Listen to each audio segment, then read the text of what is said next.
All right, so we're here to talk about professionalism, the art of professionalism. There are a few things that you're going to want to keep in mind as we're having this conversation today. The first of those is that things are a little bit different now than they have been in years gone by.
So the days of working at a company for 50 years and getting your gold watch at the end of it are probably over. We're more in the place where people wear sneakers and jeans to work. So things are a little bit different.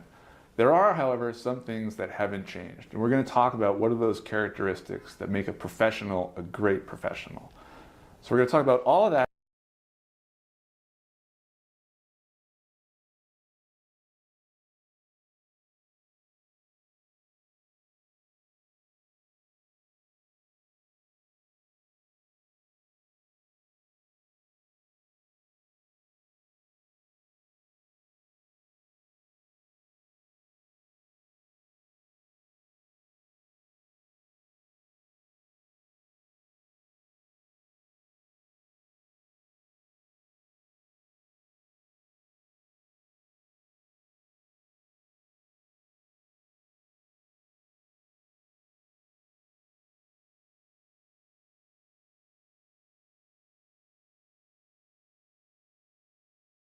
How's that?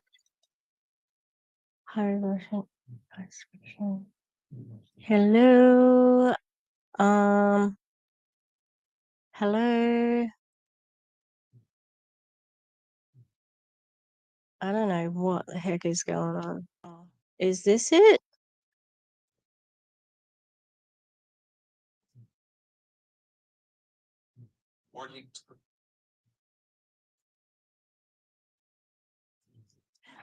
You can hear me now? How's that? Ah, okay, cool.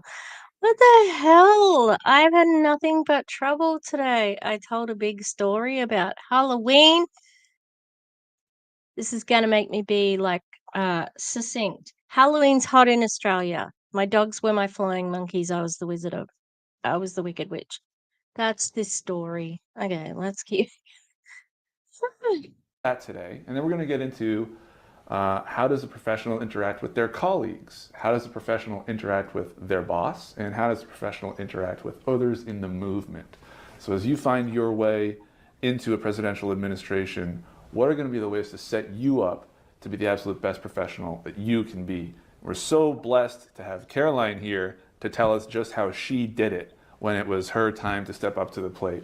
All right, so the first thing that any professional needs to know is that there's no such thing as a good professional who can't do their job. So competence is the first thing that I want you all to think about when it comes to professionalism. Does that count for competence of the president as well? Because the old saying, the head rots from the top down. The fish rots from the head down. Did I just stuff that up? I think so. What does competence mean? Well, it means that whatever your job description is, your boss is relying on you to do that on time and with excellence. And so you should be striving for those kinds of things. And this sort of brings up a question that I have for Caroline. Caroline, what were some of your day-to-day duties, your job duties that you had to make sure you never missed some of those core responsibilities? Isn't this going to be different for everybody though, dude? Dude with the tight fade on his hair. Yeah, no, absolutely. You should be competent at your job. So many people in the Trump administration were not. Were not. No, he said competence. I'm pretty sure he said competence. Hang on. Let's have a look. Yeah, it was competence. I agree. I heard a story which made me kind of a bit sad for people who were actual professionals in the Trump administration. He had, I can't remember the role he was, but it was Mark Kelly. I think that's his name, Mark Kelly. His surname's definitely Kelly. And he's the one who confirmed that Donald Trump called veterans suckers and losers, right? And he's a professional. He was, a conservative Republican, etc., etc. And I think he was maybe chief of staff. And he would have to do whatever he was told to do by Trump, and they were some ridiculous things, Yeah, Mark Kelly, that's it. And whenever, like, he would get very sort of down about it because it was ridiculous and unprofessional, and just the wildest stuff. Yeah, yep. 5-star general, yeah. And he would often question what he was doing, like, I have to follow what the president says because he is the leader, he's the commander in chief. And he would actually, when he was feeling down like that, he would go to Arlington Cemetery and visit his son's grave, who died I think in Iraq, in service. And he would go get himself together and then go back and face another day working for Donald Trump. And I think that was an interesting story that I think more people should know, because he obviously cared a lot about serving his country, obviously, and even though I'm not for, pacifist, I have nothing but the utmost respect for people who serve in the military. Utmost. I don't think I could be a good history teacher and not recognize the sacrifice that our armed services and veterans do, and then do not get treated well afterwards. So yeah, I thought that was really a poignant story about how they got through that presidency, and what another one could look like. There's another not commentary, sorry, another. I think he was either he worked in politics or he's a journalist, Robert Reich, and he had a video called "The Top 10 Worst Things That Trump Did," except his list was actually 75, because he had to keep, like, it was top 10 because that's the YouTube algorithm feeding that. But it was actually 75 different bad things that Trump did. So, yeah, he's not the summation of all of that. Trump's not competent and he's not professional.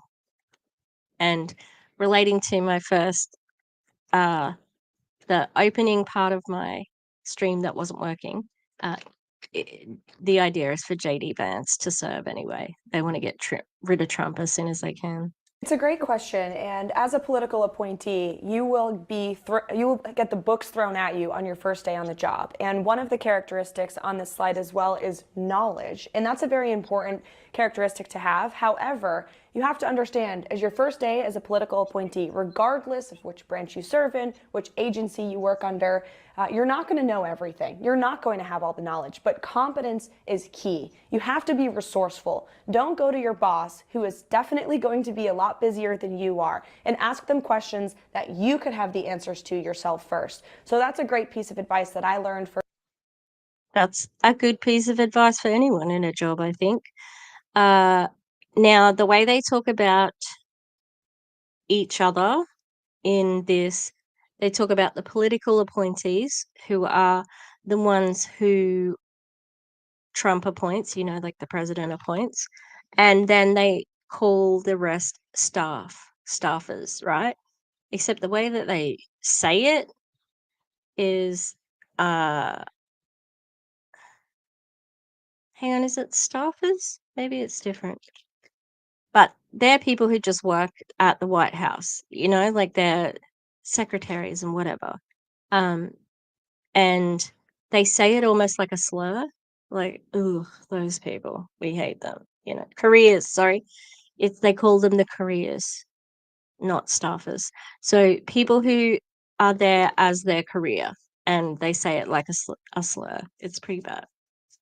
Firsthand was figuring out all of the answers to all of the questions that I had, using my colleagues, using the resources that were given to me in the White House press office before I took that to my boss. And many times you'll realize you can solve problems on your own before you bug your superior with them. That's so spectacular. Resourcefulness is on the list 100%. Is it spectacular? I don't think it was that good. Good point, Sarah. I don't know. I can't remember her name already. Jessica, I think. You want to be considered good at your job, not only by your boss, but by your boss's boss and by your colleagues. Being able to problem solve is going to be a part of it. So sometimes things will happen and that's not your fault. It's not even part of your job necessarily. But if all you do is bring that problem to somebody else, you're really just making their day harder. If you're somehow able to instead solve it or get halfway to the solution before you bring it to somebody else, you're going to put yourself in a much better stead with that person and with the people around you. So I think that's excellent, excellent. Thank you so much. And you talked about knowledge too.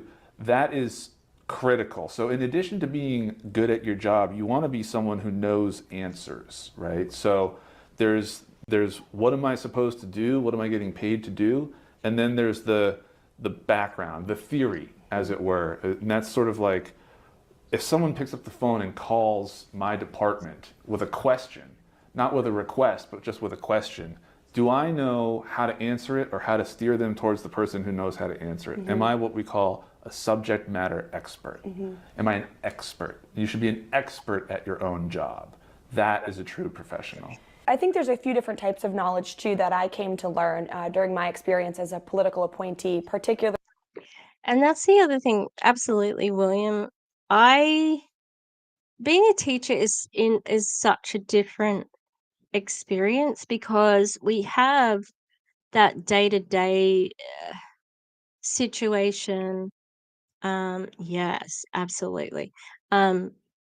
Where you're teaching kids, like they're our clients, and we have stakeholders, and we call them stakeholders as well. We have stakeholders in the clients, and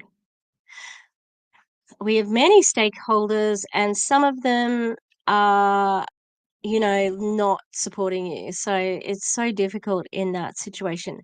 Add to that the workplace office sort of stuff, and then add to that it's a government agency where like the hierarchy is different, and then you get a leader who maybe passes the buck or micromanages or what, like there's different people who do stuff.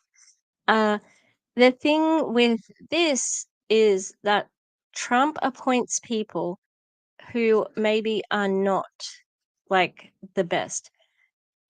They've been talking a little bit about Jim Jones.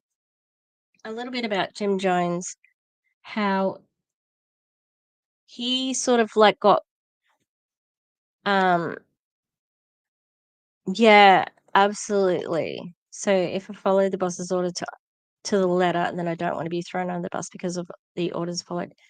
Absolutely. That happens in education too, where I theoretically have done all the things that I needed to do for a student who needs, where it's escalated to the next level, and that person has said, oh no, it's your problem. So yeah, that sucks. And unfortunately, in education and a lot of government agencies, people are terrible. People are sort of like, they get promoted up to get rid of them in whatever they're making trouble in, which sounds insane, but it absolutely happens. Yeah, Trump employs people who are not the best subject knowledge people. For example, his entire family, Robert F. Kennedy being the health person, and a virulent anti-vaxxer who caused an outbreak of measles in American Samoa and caused, I think there were deaths from that. So, like he hires terrible people.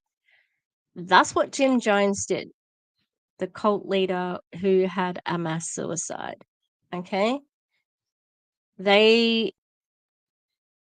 He would get people and he would put them into different like roles, and they would just be expected to do those roles. And even when Trump has been talking about childcare, he said, oh yes, my daughter Ivanka and Marco Rubio were working on that. Well, were they? Is your daughter?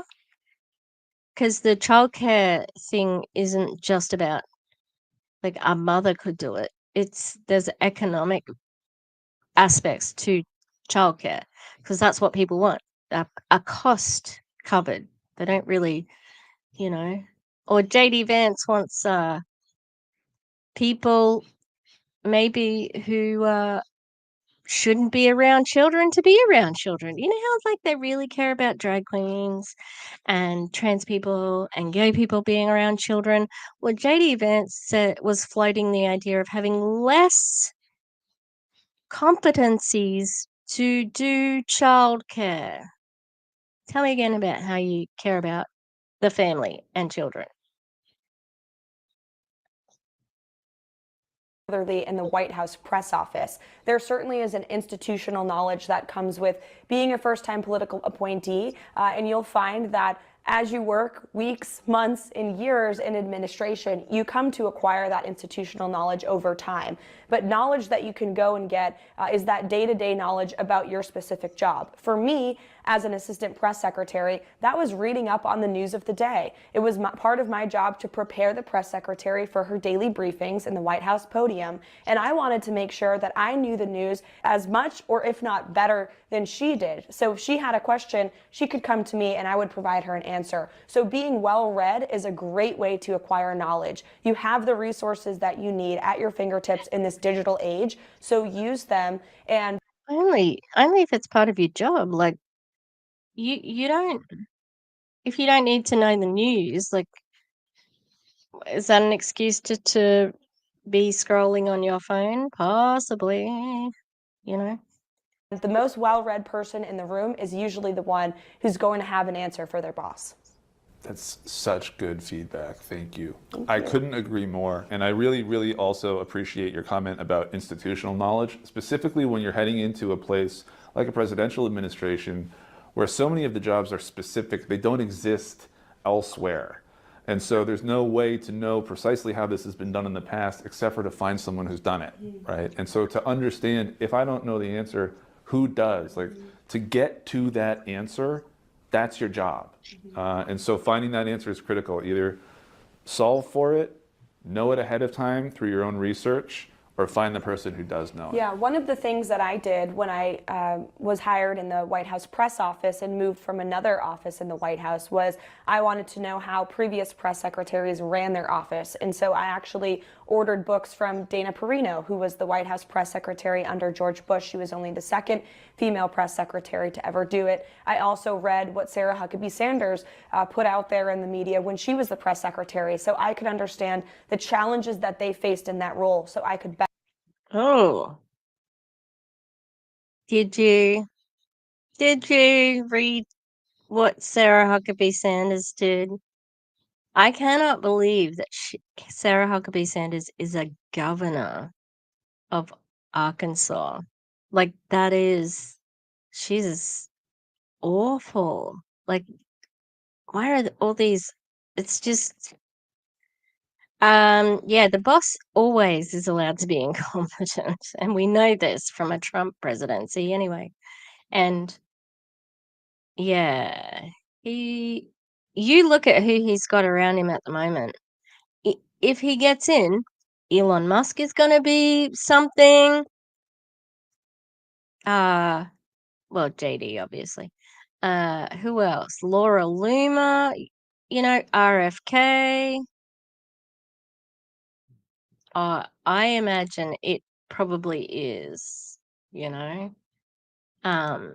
Like when Trump says that he hasn't read Project 2025, I believe him. 900 pages? Oh, he's not reading that. No way. But I do believe that he knows about it. And it's been leaked because they had that other guy who said that Trump has supported it and so on. And we know JD has because the president of the Heritage Foundation, which is responsible for Project 2025, he wrote a book and it's called Reclaiming America, although it was supposed to have a more inflammatory title, but because they realized people were getting clued onto what they were up to, he changed the name of it. Guess who wrote the foreword of that book? JD Vance. better help my boss in her role? So moving on from knowledge, there are a few things that have to do with your own character, and we've used conscientiousness and integrity to talk about these things. Those are the watchwords, but I would encourage you to think about however it is you think about this. I want you to focus on it. And what I'm talking about is do what you say you're going to do. So be reliable. Be someone that is dependable, who if you say something will happen by Friday and it's Thursday afternoon and you're not where you want to be, looks like you might be having a late night at the office, right? Because I said I would get it done by Friday, and a professional gets done what they say they're going to get done. Do they? Because, as William was saying, concepts of a plan. What's Trump's healthcare plan? Because he's been talking about replacing Obamacare for many, many, many, many years. Where's the plan? He's not staying back. In fact, he sends JD out to do all the shows, and he goes golfing. I think also, I don't have any sympathy for Donald Trump at all, but I do think that he is suffering from some PTSD that he would never, ever acknowledge because he sees it as a weakness. After being shot at, right, and a second assassination attempt, I think that he yeah, I don't think that it got out of that unscathed, you know. So I think that would definitely be affecting him. However, it is absolutely insane that we barely talk about how he was nearly shot. Like, it's a blip. And this other assassination attempt, it's not even being talked about the day after. You know, like that's unusual. That's an unusual thing. And even I was saying to my dad, like, I've never known this much about American politics, ever, ever. You know, and I did study American history at university and, you know, have done lots of World War II research, know a little bit about it regarding anti-MLM and MLM history. But yeah, this is unusual. And I think it's like because the stakes are so high. Yeah, I think he overmilked it too. But I think also it probably still would be a topic of conversation if the guy didn't turn out to be a MAGA guy, you know? But can we also remember that there was a fireman who died at the rally and the widow was like, wouldn't even talk to Joe Biden, who wanted to show his respect, and Donald Trump certainly didn't talk about it. So it's like you give up your whole life for him and he doesn't even mention you. And the other thing is, if in that same exact scenario, well, then it's like 6 p.m. and I get a phone call from a family member. I've got to go respond to something, and so I don't get this work done by Friday. I have to own that. I have to say, I know that I said it would be done by Friday, and I've failed to do it. Here's why. Here's what's going on. It's my fault, but here's what I'm now going to do. Here's the new deadline. I will hit that deadline. And so owning that, so owning your own mistakes, but also being dependable and being a person of your word. So we've talked a little bit about the skills side of things. Oh, I'm sorry, what? Being a person of your own word. I believe that Donald Trump is currently owing millions to E. Jean Carroll for defamation because he keeps lying about her. And I would I guess she could, because he did a press conference last week where he said his lawyers sucked. And he said, oh, if I was going, she wouldn't have been the one that I picked. Like, I wouldn't pick her for sexual assault. That was what he was saying. Anyway, yeah, from lying. He lies. It's his second nature. And JD lies as well. And now I'd like to talk more qualitatively. We're going to move into the second 4 characteristics: respect, emotional intelligence, appropriateness, and confidence. So let's talk about the first 2 together: respect and emotional intelligence. Respect here generally means treat other people with respect and treat yourself with respect. So don't be groveling and don't be arrogant. Carry yourself as though you're someone who deserves to be where you are, because you are. By the same token, so do the people around you. And treat them as if they are also someone who has earned the right to be where they are. And I like to use a phrase called assume positive intent.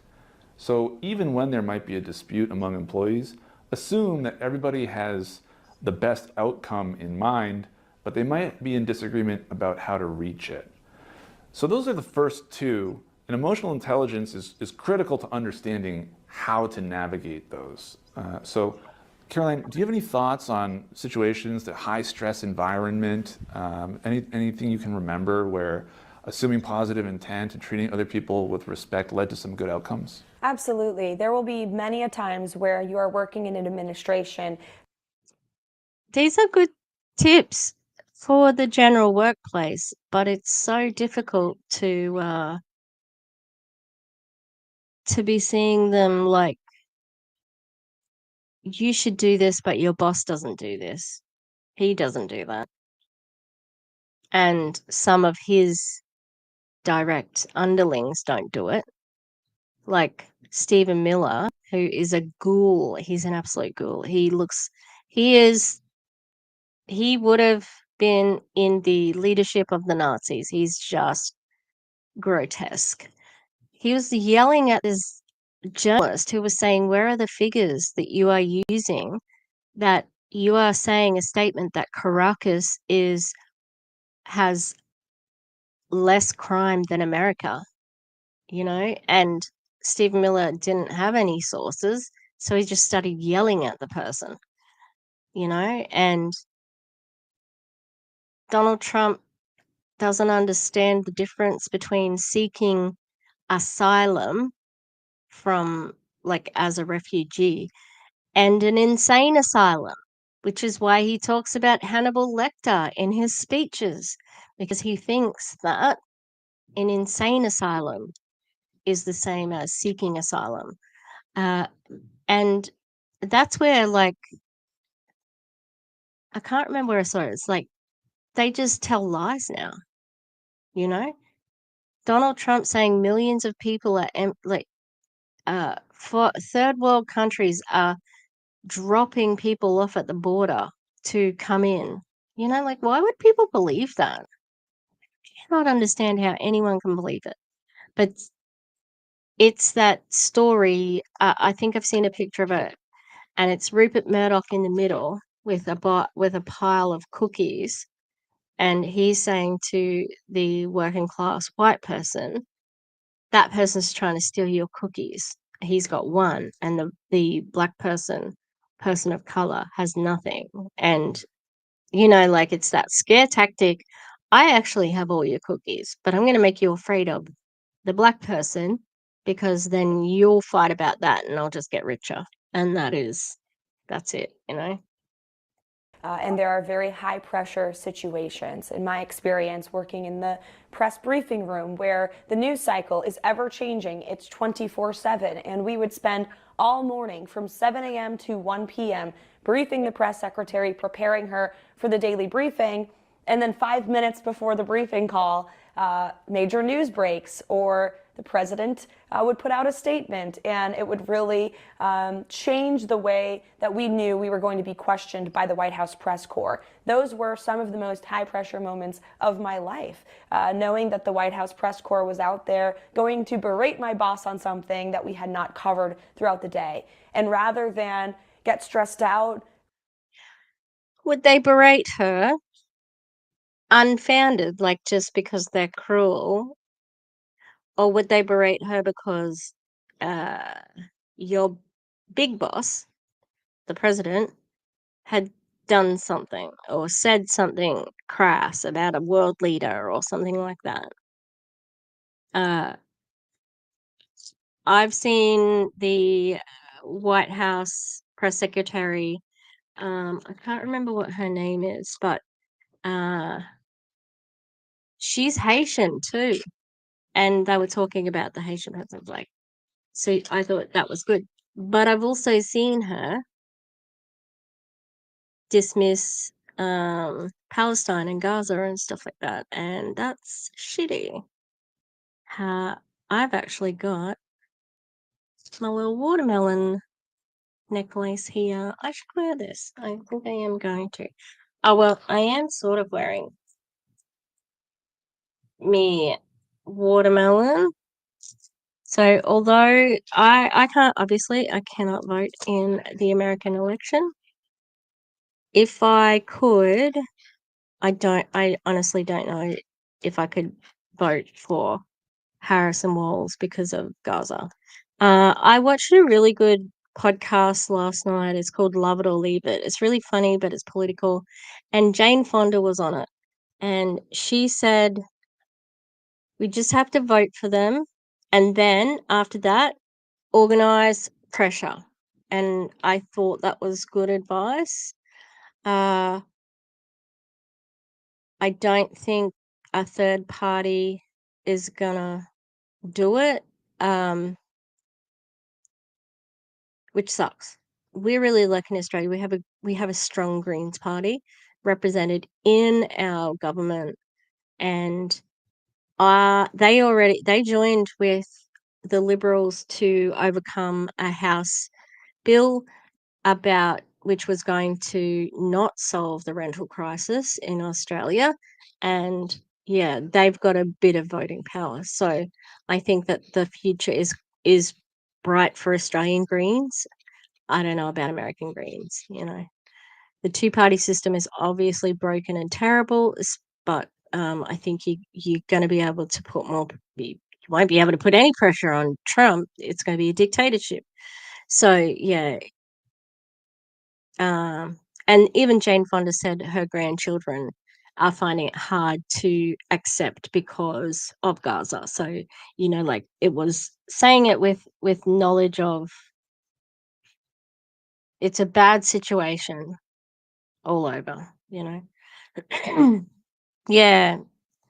It's just it's not at the point where they can do anything with that third party, and that is because of the amount of money that's involved in politics in America. And they have tried to do the third party option with presidents and so on, but they finally got it through with JD, and he's just under the Republican Party. But he is definitely representative of a minority. Like he would not be in a party on his own with his actual beliefs from his benefactors, you know. There's a really good documentary. It's quite old now. It's called The Corporation. And you can see how corporations have manipulated circumstances to get a president in that is favorable to capitalist interests, and including there was an assassination attempt on, gosh, was it Johnson? Maybe. I think maybe it was around New Deal. There was some sort of thing connected with corporations, and they were going to try and assassinate a president. Anyway, they worked out there's the better way to get representation is to get somebody elected who is for their interests. And I think they've done it. They did it with George W. He was pro-business. They did it with Trump. He's pro-business. The amount of people who believed that he was going to drain the swamp. Another one of his lack of integrity, Cry or have a negative emotional response, you have to pull yourself up from your bootstraps. You have to be prepared. You have to execute in that moment. And you have to be there to support the people that are counting on you to do your job. And when you're the boss someday, you'll be hopeful and helped by your employees who are there to help you and assist you in those moments. So high stress environments will come. That's the nature of working at the highest level of our government. Just be prepared for those.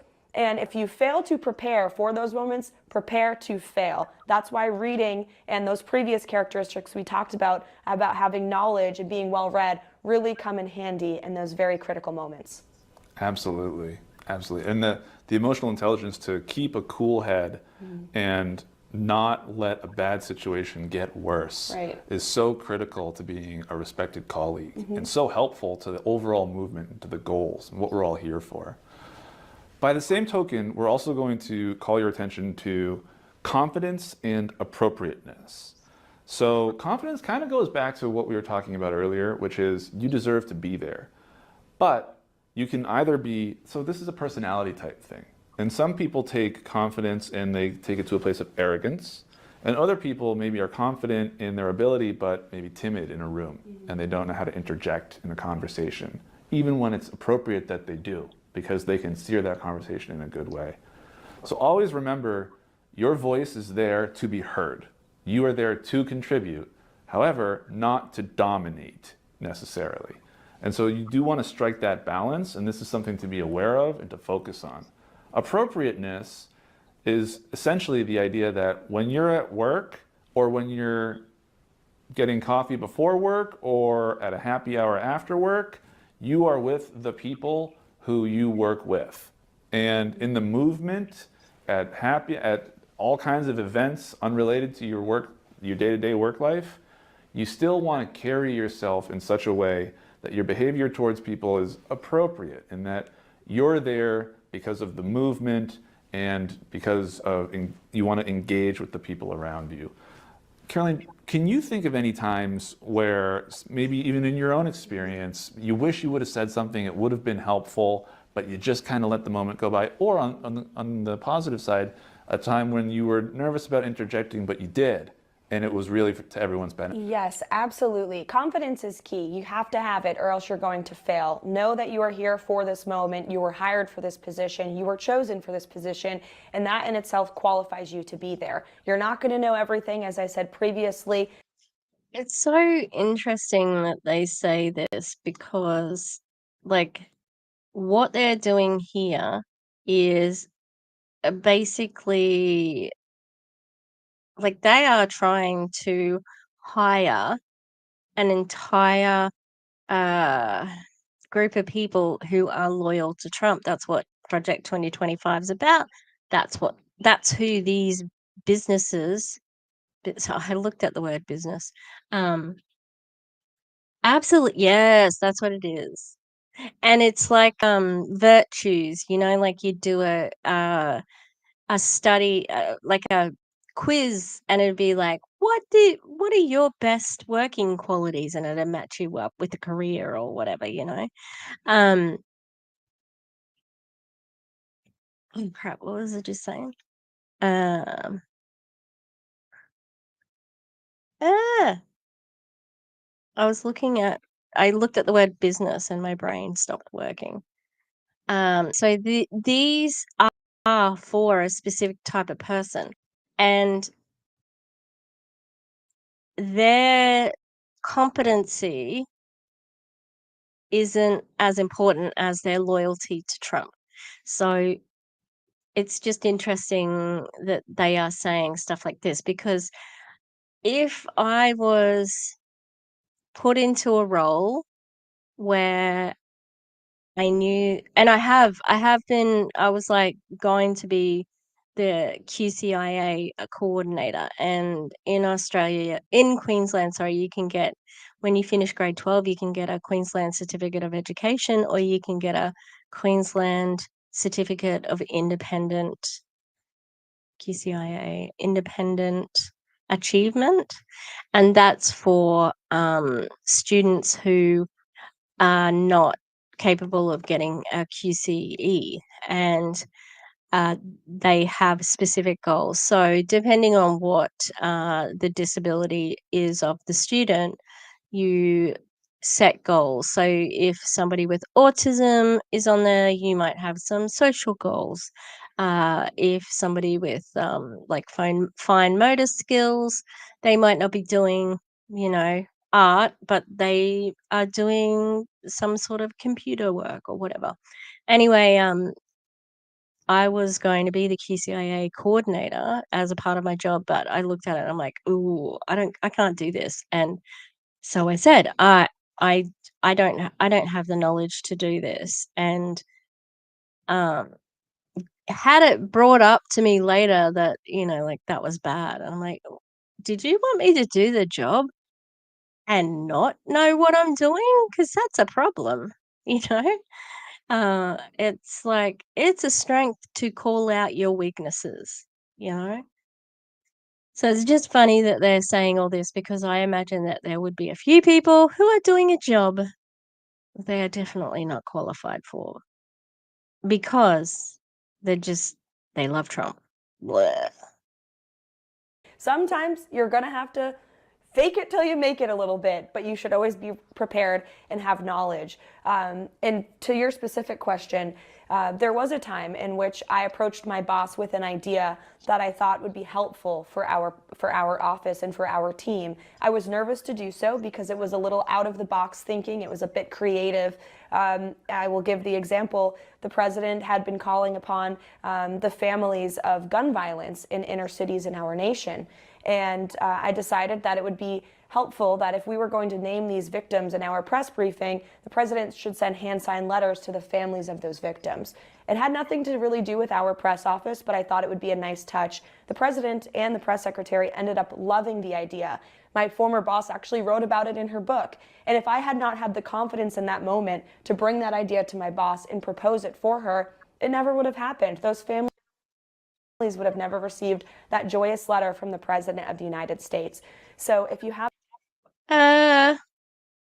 Just because your child gets murdered doesn't mean that you're automatically going to love that freaking letter from the president.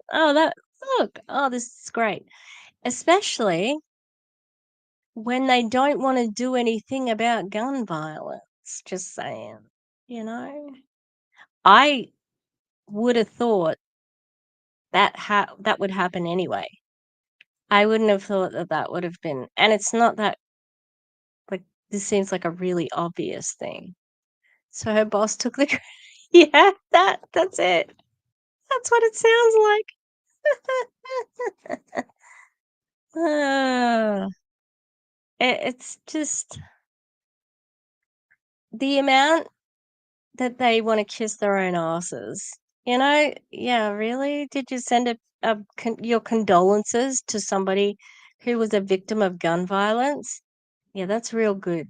Do you want to do something that actually is meaningful and make AR-15s like not available to the general public? Somebody, like the person who tried to assassinate Donald Trump for a second time, that man was completely insane. Still had access to a weapon, and they're still not talking about gun control. Does he need to be actually like shot and killed for anyone to make a difference? Because that's just insanity. So if they're still not going to ask for gun control, even though Donald Trump has nearly been killed by a gun, then they're not going to do it for anyone. And they're still doing like rallies and stuff like that. And letting people do open carry and etc. etc. Yeah, it's not that creative. You're right. Have a good idea. Don't be afraid to pitch it. The worst that happens is your boss says no. Wow. That's an excellent example and a really beautiful story. Thank you so much. You're welcome. All right, now let's talk about your boss. The first thing that everyone should know about their boss is that their boss has a boss. Even the President of the United States has people that he or she would answer to, theoretically, right? Certainly the American people themselves, but also their own deadlines, their own things that they're concerned about. And so when we talk about bosses, just always remember that your boss has things on his or her mind that you might not have thought of yet, and they're not just waiting for you to come talk to them. So the big thing that you always want to remember is attitude. Always go to your boss with the appropriate attitude. Never with a sort of petulant or kind of complaining. There's going to be times when you vent, you might have a good relationship, but there should always be, I'm coming to you with something productive to discuss or something to contribute productively to something that you have going on in your world. Part of that's going to mean managing up, right? And managing up does not mean, it specifically does not mean being tricky in any way, but it does mean anticipating. It means Also, Trump answers to whoever pays, and everybody knows about that. Everybody knows. Like, once if he gets elected, it's basically like there's a sign open for business, and all the countries that want to do shit will be able to do that. I think my neighbors went away. No, I know that my neighbors went away. But I think they left their dog at home, and he barks all day. Poor Bubba. Let me know if you can hear it because this is a little bit annoying. knowing what your boss needs from you even before your boss has thought to ask it of you. Because you know what you're going to present your boss with and what their next question might be. So you want to be ahead of that. You want to help them look good. Making your boss look good, if the organization is built in a logical way, making your boss look good is sort of your only job. Because your boss's job is to make his or her boss look good, all the way up to the president, whose job it is to make the American people look and feel good. So if you're doing that, if you're focused on that, your boss's priorities, it should all filter. It should all filter upward in a good way. And I think a critical juncture here is communication. So your boss should never, ever be caught off guard. I thought it was a crypto coin. Did he do an? I know he did NFT. He did that a few weeks ago. I thought the NFT, but he also is launching a crypto coin.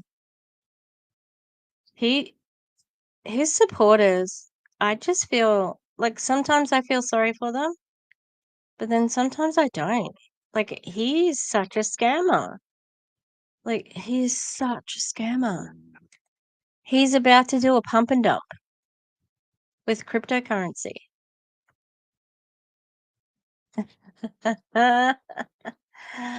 Yes, this. Yeah. The other thing too, I think I heard that some of his most consistent and top contributors are on disability. Great, like just crazy. Because also he does not give a fuck about anyone, let alone people who are on disability. They want to get rid of Social Security. They want to get rid of all of it, you know?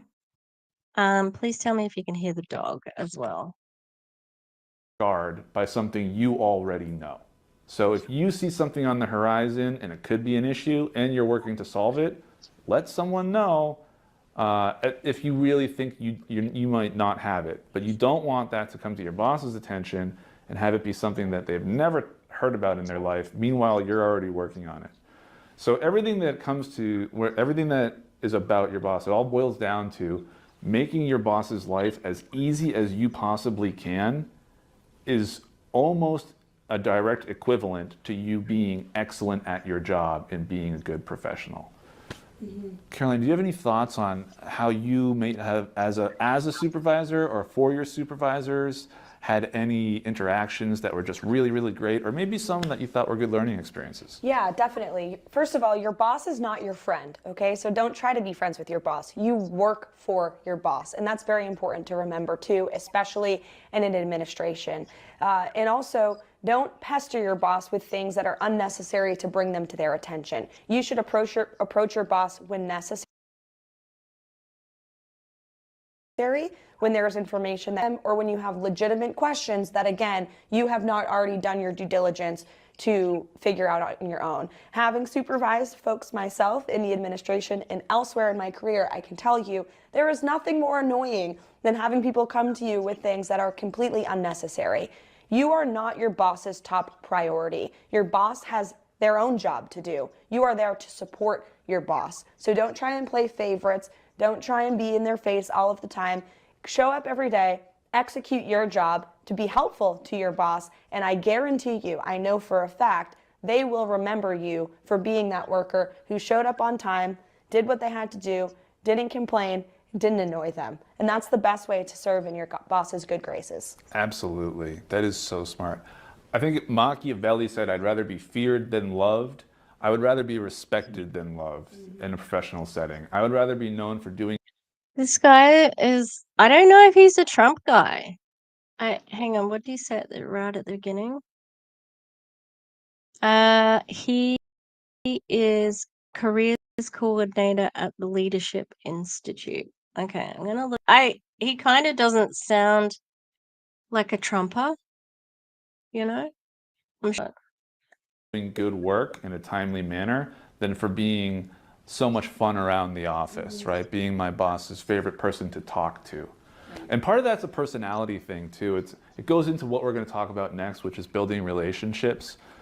People who work for me know that if they give me a problem, I'll try and solve it, even if it's not my job, because I think that way. So they know that even if we're having a casual conversation, they shouldn't bring up work things they're working on unless they want me to be thinking about it, because I'll start to solve the problem, and that's their job. So again, all of these things come up, and it's up to you to navigate and manage those relationships. You're part of every relationship you're in, and it's all. Okay, so he's a pastor, a husband, and father of 4 boys. He's Texas.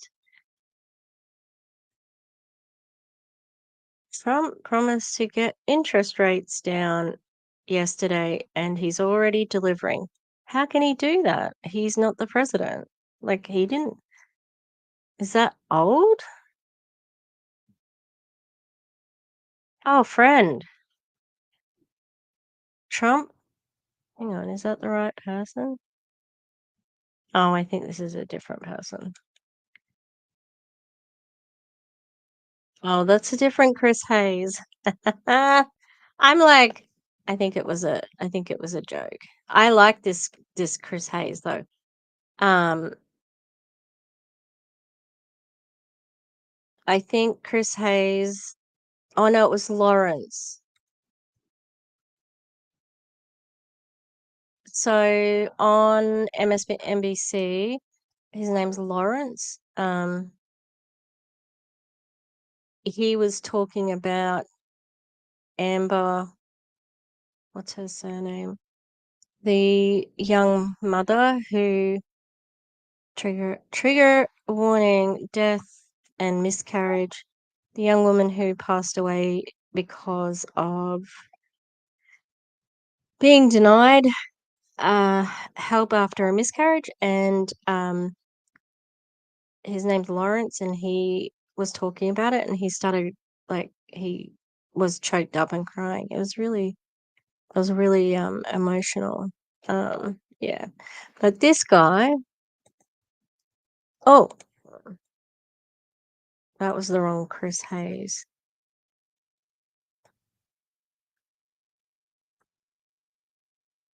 Oh my goodness. Freaking dog.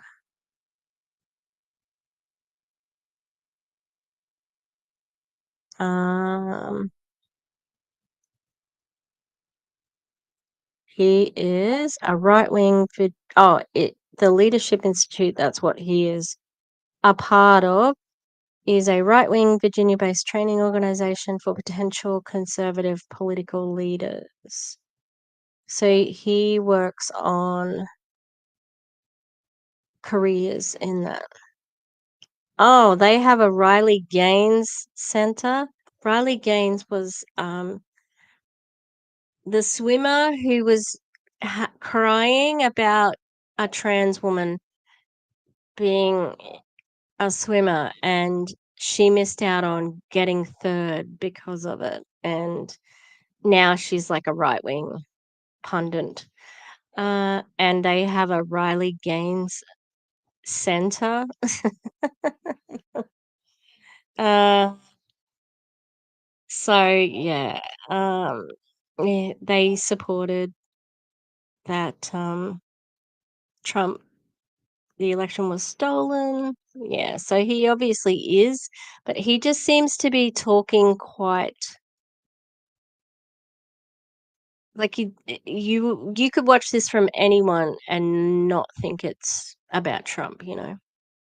Um,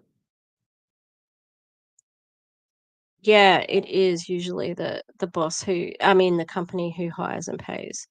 And yeah, yep. It's always your job to manage that. So everybody works with people. Your colleagues at work, in some ways, are no different than the people around you in your life, starting with your family, your friends, your classmates, eventually the people who live in your neighborhood, and then your colleagues at work. It's all you in a community of people. So there are going to be certain rules that apply across all of those different dimensions. There are also some things that you should really remember when it comes to being a colleague. You can be a team player and be a leader at the same time. And you do that by just doing the things we've already talked about, right? So if you're an expert at your job, that means that you're able to, for example, just the other day, somebody approached me at work and they gave me something that actually doesn't help me, but it helps one of my colleagues elsewhere in the company. So I was able to immediately flip that, send that over to that person, and now they're going to be able to take it and run with it. Now, I'm not that person's supervisor at all, that's just my colleague. But because I'm doing my job and I can quickly determine what's useful, where what belongs, et cetera, I'm able to present myself as a leader to my colleagues without being their leader. And that's an important distinction to make. You can be seen as a leader without giving instructions or commanding anyone or trying to dominate anybody. As we talk about relationships with colleagues and leadership in general, it's important to remember that being a servant leader is absolutely the best kind of leader and is also the best.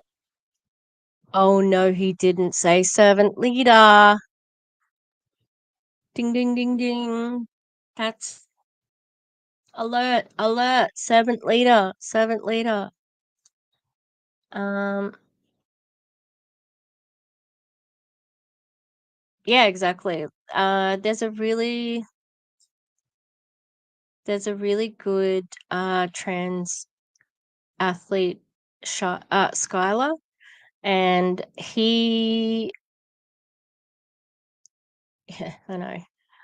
He was on the swim team at Harvard before transitioning, and then stayed on the swim team, and like doesn't compete against women, and that's what they would want them to do. And you definitely see that when people transition from male to female, they lose all of those advantages, like muscle mass and strength and all that sort of stuff. And, like it's just silly that people think that it's an advantage when there are natural advantages that exist in cisgendered people as well. Yeah, servant leadership is Really? Is this what we're doing, Chris? Best kind of colleague. Being helpful to the people around you makes everything better. Of course, as we mentioned, you're going to want to treat everybody with respect. You're going to want to conduct yourself appropriately. But ultimately, with your colleagues, your goal is to make their jobs easier, just the same way as it was with your boss. So focus on how does my work, how does what I do make somebody else's job easier. In my professional capacity as a consultant, a lot of my deliverables were critical to the next stage of the process. And so to the extent that I was able to complete my work well and on time, my colleagues were able to then do their jobs. Can you think of any times, Caroline, where you or a colleague of yours just made your life so much easier just by doing what they do? Yes. And it was just nice to have them around? Yes. She seems like she's not offering any actual leadership, like ideas, or not leadership, but any good advice. She's just got examples. You know? Colleagues, I think we have long memories. You remember the colleagues that helped you very fondly, and you remember the colleagues that weren't so helpful, not so fondly. And in political administrations, there's a lot of turnover when it comes to political appointees. There's also a lot of shifting around of roles, especially in the executive. Is there a lot of turnover? Yes, absolutely. It's like, here's a point, have a question, here's a point. And this is scripted, obviously. So it's interesting. I think that's all I was going to say. Branch. People will move from one office to the next quite quickly. And so those. I was going to say there was a lot of turnover in Trump because he is hard to work with, you know? Those people that are in your current office might not be there forever. They may move to another office or position or agency that you're actually going to have to report to one day. So your colleague today could be your boss tomorrow. That's very important to remember. You may think you are on an equal playing field with someone. That person could be the next president of the United States. So you want to be in great favor with not only your bosses, of course, but your colleagues too. That's keenly important. And they will remember you likewise. Yeah, I'm not sure why they would say, there's a lot of turnover. I think there are people who maybe got into it thinking, oh, I'd love to serve my President Trump. And then it turns out to be terrible, I would say that it's a pretty good, working in the government, especially that high, I imagine it's pretty cushy, you know?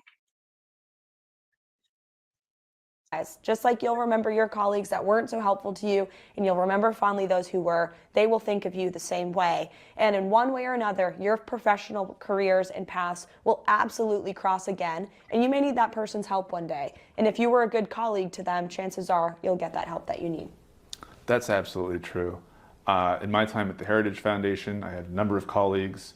I now work at the Leadership Institute. I have new colleagues. Wouldn't you know it, some of the folks from my previous career with Heritage, we're now working together at Leadership, and vice versa. Some folks from Leadership, they're now at Heritage. So I promise you it's true that your colleagues are the people who you don't just work with today, they're who you'll see around as well. And so you want to maintain those relationships and nourish them. So let's talk really quickly about the other kind of colleague in the mix, and that's a coalition partner. So this is going to be someone who you work with, but maybe not in your department, or maybe not even in your organizations or administration.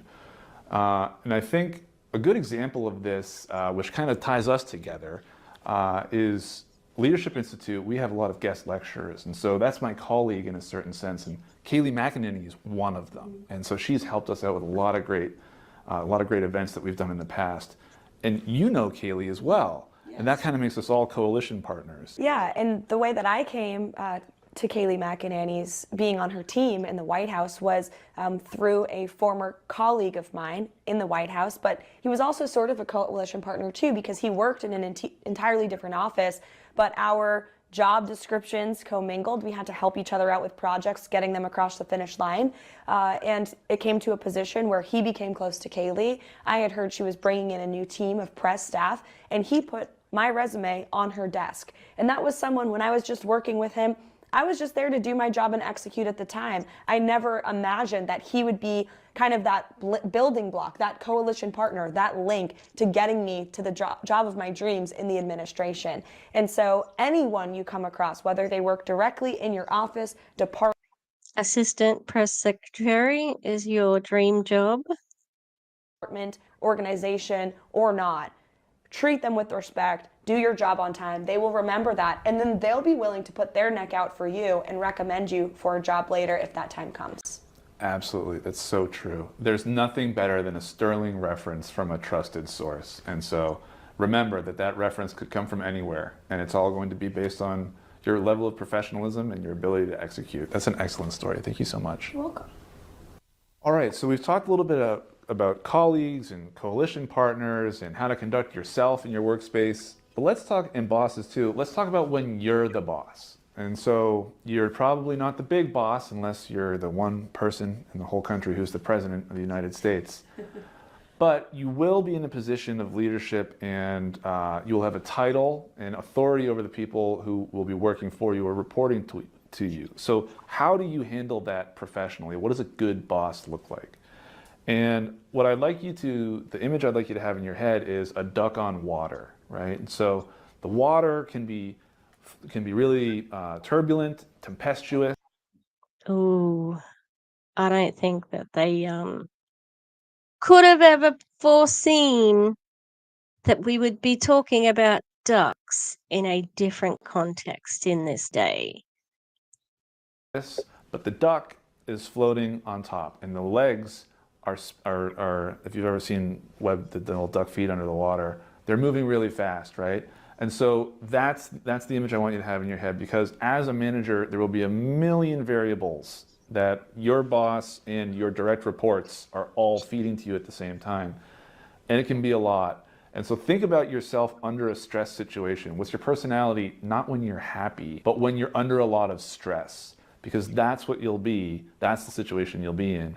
That's the personality that needs to be cool, serene, and calm, right? And the reason that you want to do all these things is because what you put out is what you'll get back. So if you're an angry boss, you're going to have angry employees. They'll be mean to their coworkers. Your boss is going to not want to talk to you. You'll have a bad relationship there. And then, what if the big boss is an absolute buffoon who lies and has lied about every single thing that he's ever done in his life? Where does that put the people who are employed by him? Something to think about.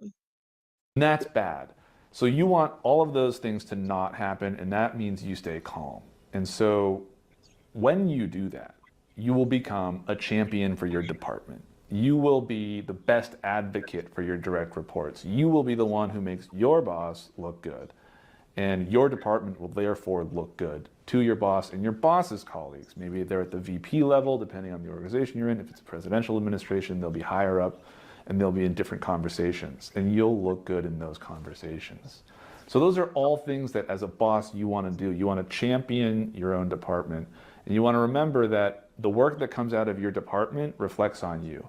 Even if people think you're a great guy or a great gal, if the work coming out of your department isn't top notch, it reflects on your ability to lead. So those are all things that you're going to want to think about, in addition to the day-to-day minutia of just doing the job. Caroline, you've managed people and you've done a lot of entrepreneurial and really just prestigious stuff in your career. I'm getting such MLM vibes now. Entrepreneurial, servant leader. Might have to look her up as well. What's her name? Caroline Leavitt. Could you talk to us a little bit about some of those experiences? Sure. Well, I've had a unique experience. I served in the Trump administration, as I discussed previously, with some real-world examples.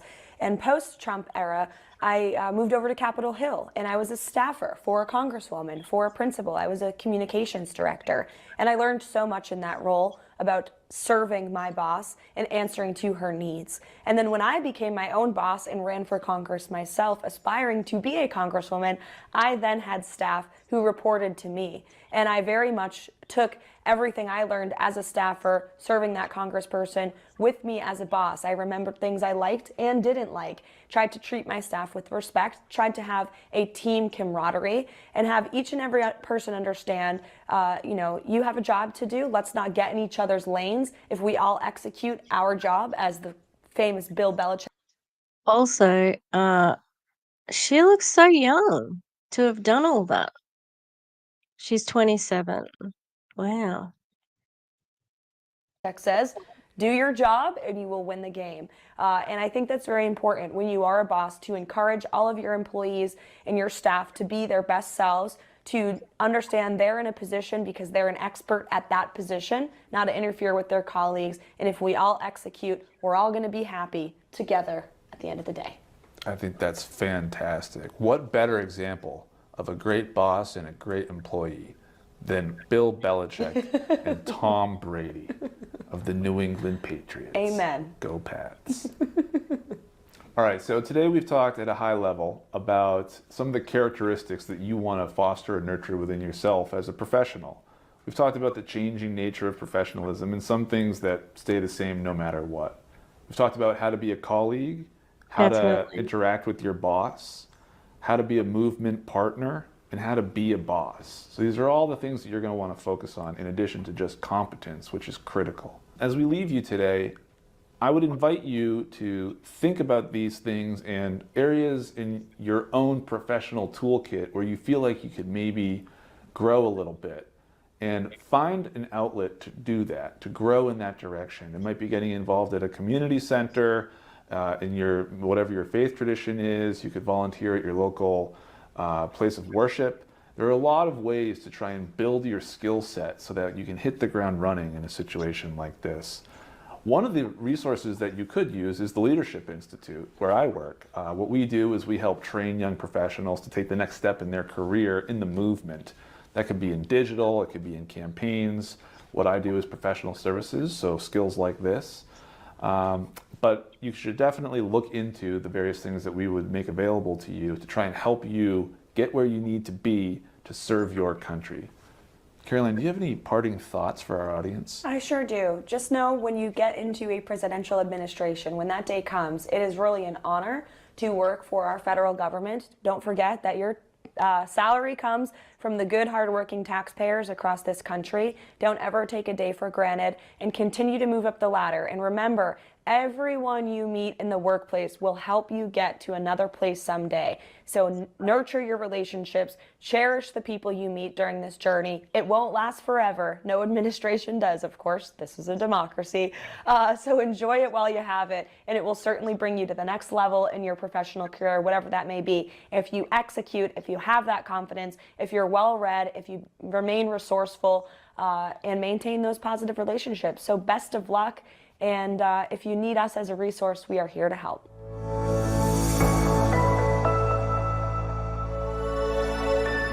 Mm. And also just like she brought it home where she actually got to talk about, I don't know, the aspects of it. She is the secretary for the Trump campaign. It says Trump campaign, national press secretary. She just had a baby. Oh God, and she was going to rallies? God damn. I wouldn't go to a rally. I mean, it's dangerous going anywhere in America, really, with lots of people. Yeah, interesting. Yeah, she's got like She's got MAGA AUS. Oh, MAGA US. I thought it was Oz, like Australia. And she also, like, on her first 3 pictures, it's her child, Trump, and then herself. I'm like, ugh, yucky. The other thing too, yes, William, thanks for for chatting with me through all this. I appreciate it. Um, it was very generic. Like, this is the first video where it has actually been kind of like a normal training video. This is actually would be good advice, good general advice for people in a new job. You know, like, it's not very exciting. It's pretty just like you say, boilerplate. There's nothing new there. However,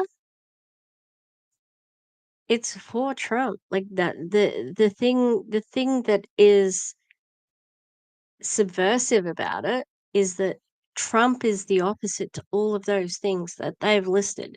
And so is JD Vance, and so is anybody in that inner circle at the top there, you know? And someone brought up something interesting. One of the commentators said, "Oh, do we care about dogs now? Because when Christy Nome shot her dog and a goat, no one cared. But now we do care about dogs that the Haitian immigrants are eating." There's a Haitian comedian. Let me go to. So her name is Rebecca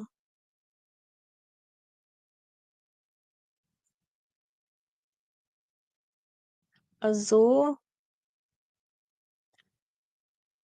She is on a podcast called The Leftist Mafia, and Haitian addresses JD Vance's lies about Haitians eating pets. Now, so they do a weekly podcast, and like, she said, "This is not funny. It's not. Stop fucking laughing at it. This is like Nazi shit, and it is Nazi shit." Oh no, now I'll probably this have to. I'll probably get restricted on this one, and then have to appeal it, but I don't know if they'll let me because I've said the Nazi word. But she's funny. She's a comedian, and like, she said, like, this is so dangerous, and she said that they used to say that about the Haitians when she was younger, and it's just harmful Nazi othering, and they it did start with this Nazi group called Blood Tribe or something like that, who made it up, and another lady who said that a cat went missing, but then they found it. There has been so much crap to do with it. People don't know what to believe, and it's just not true. It's just to make people afraid and scared. And I often wonder, like I was saying before, where it's like, how can they believe this stuff? Because when they see that Aurora is being inundated with Venezuelan gangs, they believe it because it's happening somewhere else. And even if the people who are saying at that place, it's not happening here, it's a bad landlord, they will still think, well, it's happening somewhere. It's happening everywhere but here. They have to make them so afraid. And it's ridiculous because white people, especially white men, are the least likely to be, a victim of crime or whatever, or victim of violence, those sorts of things. So yeah, it's straight up Nazi shit. It's also to make Donald Trump look loopy so that the plan is JD Vance to come in and be the boss. So if you don't like JD Vance, you're going to have to do something about that. As I said, I'm not an American citizen, so I don't get to vote, but I do find it very valuable to talk about this. And thanks for keeping me company, William. Shout out. I'm going to watch this video. I've got an assignment I need to do for uni, which I've been meaning to do for the past couple of days. Thankfully, it's not due until the 23rd, so I'm a bit ahead of the game. Yeah. All right. I will see everybody. I think we're having a stream on Sunday. I have to check with Val because it's their birthday today. No, tomorrow. And it'll be bingo. It'll be anti-MLM bingo. So let's do it. All right. I will catch everybody on the flip side. If you can like and or subscribe, I would appreciate that. I've lost some subscribers. I don't know what's happening, but that sometimes happens when people talk about politics. I don't mind. I'm here just to have a chat. All right. Okay. Thanks, everybody. Bye.